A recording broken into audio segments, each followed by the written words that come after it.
we need to get a Mangcheng viper. I couldn't agree more. I love Mangcheng. That is actually one of my favorite Jay, snakes. They're gorgeous. Mangcheng viper. You know the mossy tree frogs? The pattern is so much similar. They look like that? Yeah, it looks kind of like that. Lori, do you remember? Yeah, you can see Vipey. that. That's a go. Mangcheng right there. Yeah, Protobothra. So Lori, Lori, do you remember being in China? That's beautiful. Do you remember being in China and we went to that like really sketchy apartment?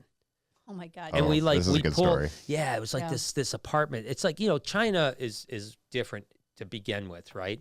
And so we were. I think world. we were in a suburb of Beijing at the time. We were up in Beijing, and we go up there, and actually, the guy had a really cool collection, but it's in this like really like concrete building. The elevators are very aesthetically kind of just bland, and you go up and it almost looks like, I don't even know, like a dormitory or something like that. Yeah. We go in there and the guy had Mangcheng vipers, he had king cobras, monocle cobras, stuff. And I remember I was playing with a little cobra on the floor, and I remember you saying like, don't get bit in China. That's all she's thinking. Like, don't get bit in China, please. Can I ask your opinion on something? Not coming home. Look at that. God, that's beautiful, man. Beautiful. Can I ask you about something? Yeah. So you know how the staple venomous snake is the king cobra? Yeah. Well, I see what you're saying. It's like the ultimate goal snake. Right. It's like it's like everybody knows what a king cobra is. Yeah. Pretty much. Like, sure. You go up to a random person, king cobra, they're gonna know it is. So I think that I think king cobras are really cool. Yeah. Obviously, they're one of the coolest snakes in the world. But I think that there are a lot of snakes, venomous, non-venomous, that are just as cool, if not cooler, but they're not as well known. Just like that viper. I've never seen that. Yeah, it's beautiful.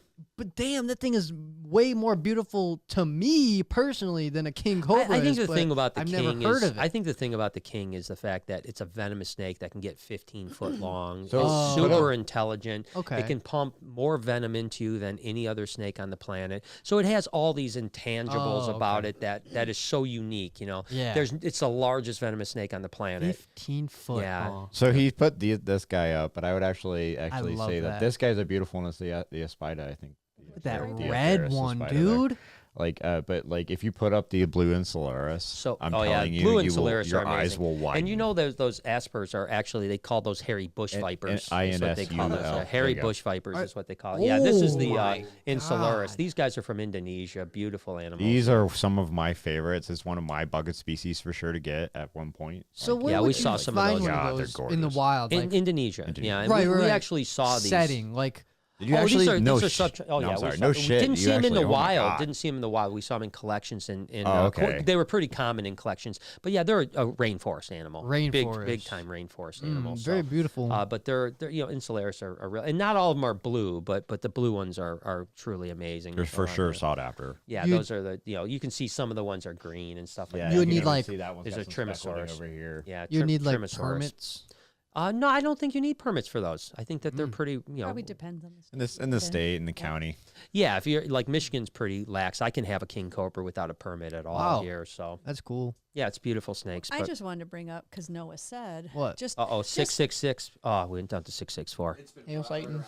I was just gonna say how you were saying about all these animals that aren't very popular. Yeah. Honestly, it's funny, but I think back to way back in the day when we were first together and maybe the first 10 years of the hobby, and stuff like that, when all these different things were not even, just coming in and collections were just being built. People were just now starting to private breed.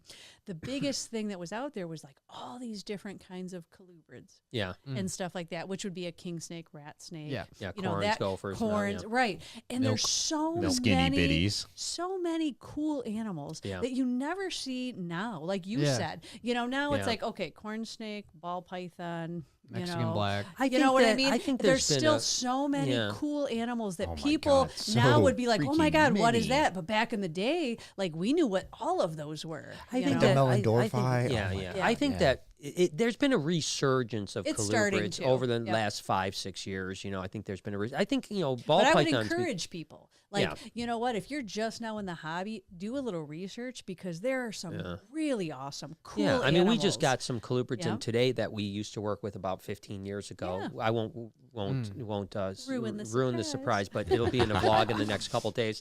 And yeah, I mean, there were colubrids that we were super excited about getting. Yeah, there's all kinds of things that are just out of the norm. Not a ball python, not a corn snake, not you know what I mean. And believe it or not, there's actually some importance here. Like you know, for people to seek out like maybe out different species, like stuff that's maybe not being widely bred. It helps it helps our hobby and it helps the wild as well because it keeps us from pulling wild pets out in the wild. You know? That's a huge thing to do.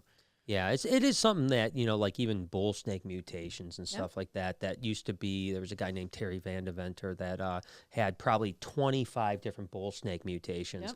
Now you see like, you know, hypo stillwaters, you see albinos, you know, there's anthracics, white-sided, stuff like that. You see some, but he had like 25. He had solid purple ones that were 100% purple. What? Yeah. And, like royal purple or like no, light I'm talking purple? like purple, wow, like Easter purple with no patterning at all. Dude, that would blow my mind. He had leucistics. And I always think like, where did they go? Like he had them all. I remember being at the Orlando show. He was right across from us. His entire table was full of like 20, 25 different bull snake mutations.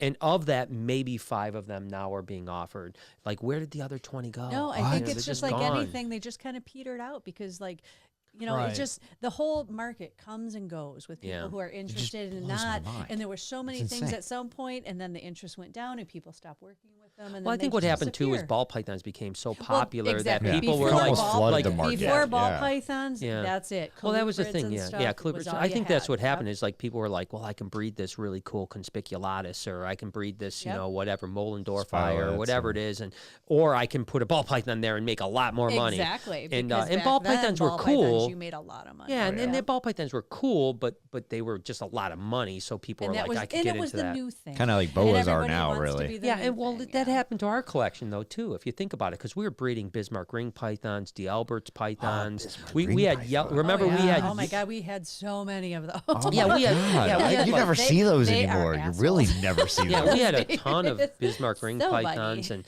I mean, we were breeding yellow anacondas for years. Another one you don't see a lot of, really. Hated those. Yeah, we bred the shit. I don't blame you on the yellows though, like for real. So mean. That's why. Speaking of which, like maybe met 2 in my life and I hated every one of them. No, we're not. No, not yellows. Okay. I did. Andy actually reached out to me, and there was a guy that had an 8-foot green male tame. No. What? An 8-foot green anaconda. Green anaconda. We don't need to breed those. Oh, it's so have much a work. dual habitat with ivy. Oh, That's what I'm would be kinda saying. cool. You could have ivy and the male in there. And I don't even want to feed into this though. Andy, go away. No. No, I think it'd be pretty cool. No. Would it work though? Oh, it would totally work. In that enclosure? So, okay. I agree, Then that but- enclosure, and then she turns into a bitch. How does that work? She doesn't turn into. Why would she turn into a how bitch? do you know? Sometimes Sometimes when you breed it happens. animals, Breeding? that's what happens. No. Is that a chance we want to take? No. Shit happens. I don't know. We don't really pull her out much. Yeah, exactly. She's got a huge cage. She just looks good inside her cage. I love you.